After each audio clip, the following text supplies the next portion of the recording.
Punya uang dingin 200 juta, mau masuk saham gimana ya caranya?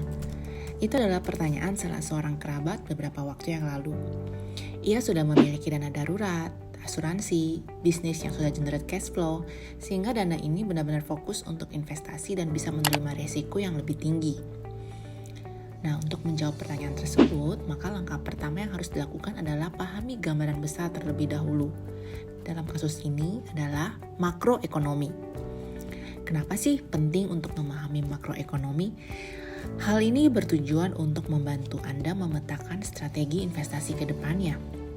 Sikap yang perlu Anda pilih, apakah menjadi seorang yang agresif atau harus konservatif? Waktu untuk melakukan pembelian, apakah harus sekali gebuk atau cicil bertahap?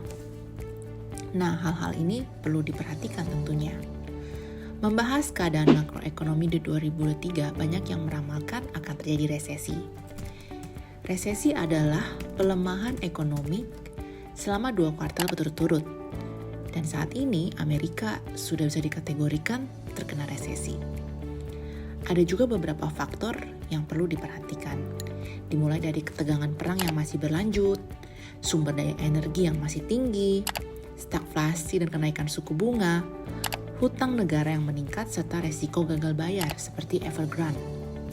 Masih abu-abu ya, tapi satu yang pasti, roda ekonomi akan terus berputar dan selalu ada cara untuk menyelesaikannya. Selain itu, resesi merupakan kabar gembira bagi investor karena prinsip dasar Warren Buffett adalah be fear when everyone is greedy and be greedy when everyone is in fear. Penurunan kinerja saham juga menurut saya merupakan sesuatu yang normal. Mengingat di tahun 2020-2021 dunia investasi itu diisikan dengan hal-hal yang tidak masuk nalar investasi. Likuiditas yang tinggi menyebabkan booming harga saham dan kripto yang terlalu masif. Sehingga sudah saatnya nih saham kembali kepada aktivitas yang sewajarnya. Oleh sebab itu, daripada terus dalam bayang ketakutan resesi dan seterusnya, mari kita berfokus pada indikator penting yang bisa kita kendalikan, yakni pilihan saham untuk investasi Anda. Begitu juga ucapan dari Sandiaga Uno berikut. Mana kita menyikapinya? Anak-anak muda karena punya waktu yang sangat panjang harus berpikir juga jangka panjang. Jadi kalau saya bisa memberikan advice adalah stay invested. Jangan kita kehilangan atau ketinggalan kereta. Karena investasi yang terbaik adalah investasi yang dilakukan saat penuh ketidakpastian. Nah, sekarang mari kita bahas strategi susun portofolio saham 200 juta. Yang pertama adalah penentuan jumlah sahamnya. Jumlah maksimal saham yang saya beli adalah 5 perusahaan. Mengapa? Hal ini untuk memudahkan saya dalam memantau kinerjanya setiap kuartal. Sekaligus ketika perusahaan akhirnya mulai diapresiasi oleh pasar, maka hasilnya akan terasa lebih maksimal. Charlie Munger pun juga berkata bahwa diversifikasi yang terlalu banyak atau pemilihan perusahaan yang terlalu banyak malah menghasilkan kinerja portofolio yang tidak terlalu baik dibandingkan portofolio yang fokus mendapatkan wonderful company. Selanjutnya, kita melakukan diversifikasi dengan memilih sektor yang berbeda. IHSG memiliki 11 sektor yang perlu Anda ketahui, di mana dari 11 sektor tersebut dapat dibagi lagi menjadi 2, yakni sektor defensif dan agresif. Sektor defensif adalah jenis usaha yang tetap bisa menghasilkan kinerja konsisten dan bisa bertahan dalam kondisi ekonomi apapun, bahkan masih bisa memberikan dividen kepada para investor. Sedangkan sektor agresif adalah jenis-jenis usaha yang pada keadaan tertentu dapat memberikan return yang fantastis, tetapi setelah itu dapat mengalami pelemahan yang signifikan pula. Dengan mengetahui 11 sektor dan pengelompokannya, maka Anda bisa menentukan nih berapa persen dana yang dimasukkan ke sektor defensif dan juga ke sektor agresif. Karenanya di awal tadi kita jelaskan tentang makroekonomik, itu akan sangat membantu. Mengingat keadaan makroekonomi di 2023 yang masih abu-abu dan adanya potensi-potensi pelemahan, maka saya menyarankan untuk 60% dana dari 200 juta dimasukkan ke sektor defensif. Yang artinya kita fokus mencari perusahaan yang tetap bertahan dan kalau bisa memberikan kita dividen. Sisanya kita masukkan ke sektor agresif dengan fokus mencari perusahaan-perusahaan yang masih belum diapresiasi pasar tetapi ada momentum menarik di masa mendatang. Untuk mengetahui momentum-momentum yang menarik di masa mendatang, maka Anda perlu mengetahui nih, setiap sektor apa ya katalis positif dan katalis negatif. Oleh sebab itu, saya lampirkan cheat sheet sektoral di kolom deskripsi yang bisa Anda download secara gratis. Setelah mengetahui sektor-sektor yang berbeda dengan beragam katalisnya dan Anda sudah menentukan sektor mana nih yang menarik, maka selanjutnya adalah pemilihan saham, di mana ada kriteria penting yang saya tekankan. Pertama, saham yang cukup liquid dengan market cap minimal 1 triliun. Mengapa?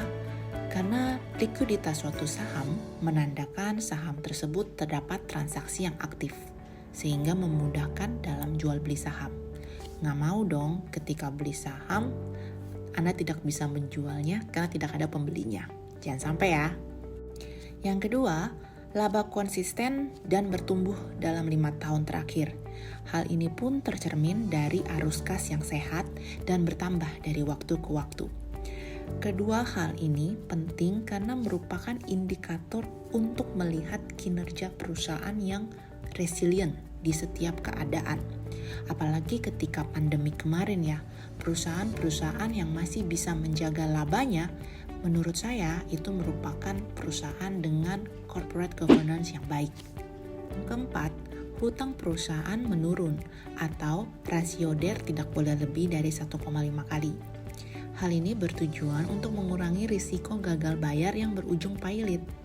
Selain itu yang perlu diperhatikan dari hutang adalah beban bunga yang dapat berpengaruh pada laporan laba rugi perusahaan. Seperti kita lihat di perusahaan APLN. Ini perusahaan yang bagus, tetapi sampai sekarang masih merugi. Yang ternyata setelah saya lihat beban keuangan yang cukup tinggi karena hutang yang besar. Saya pun masih nyangkut di perusahaan yang memiliki rasio DER di atas angka 5. Sekarang perusahaan tersebut masih bergelut nih dengan masalah pembayaran hutang. Warren Buffett juga berbagi kisah. Dalam perjalanan investasi beliau, banyak usaha gagal karena ketidakmampuan membayar hutang akibat terlalu berani meminjam, tetapi mereka tidak cermat dalam menghitung kemampuan membayar hutang tersebut. Yang kelima adalah PER di bawah 20 dan PBV di bawah 1,5 kali. Sehingga dengan nilai segitu kita tahu bahwa perusahaan tersebut masih murah nih. Didukung juga dengan sentimen-sentimen yang menarik dan potensi pertumbuhan di masa mendatang. Salah satu contoh sentimen pendukung adalah inflasi. Inflasi menyebabkan harga barang jasa naik. Tetapi ini merupakan berkah bagi para penjual karena mereka bisa menaikkan harga jual. Sehingga perusahaan yang menarik adalah mereka yang menyediakan barang jasa untuk jutaan umat manusia dan memiliki kekuatan untuk menaikkan harga. Salah satu yang menarik adalah sektor consumer goods. Sedangkan potensi di masa mendatang, Anda dapat mempelajari apakah perusahaan tersebut berbelanja untuk investasi yang bisa meningkatkan potensi pendapatan di masa mendatang. Apakah perusahaan melakukan efisiensi bisnis dan seterusnya sehingga menghasilkan kinerja keuangan yang menarik dari waktu ke waktu. Untuk mengetahui saham-saham menarik pada setiap sektor, pastikan Anda menonton video mindset saham selanjutnya ya, karena kami akan melakukan analisa perusahaan-perusahaan yang memiliki valuasi baik dengan prospek yang menarik untuk menemani Anda menjadi investor yang mandiri, cerdas, dan percaya diri. See ya!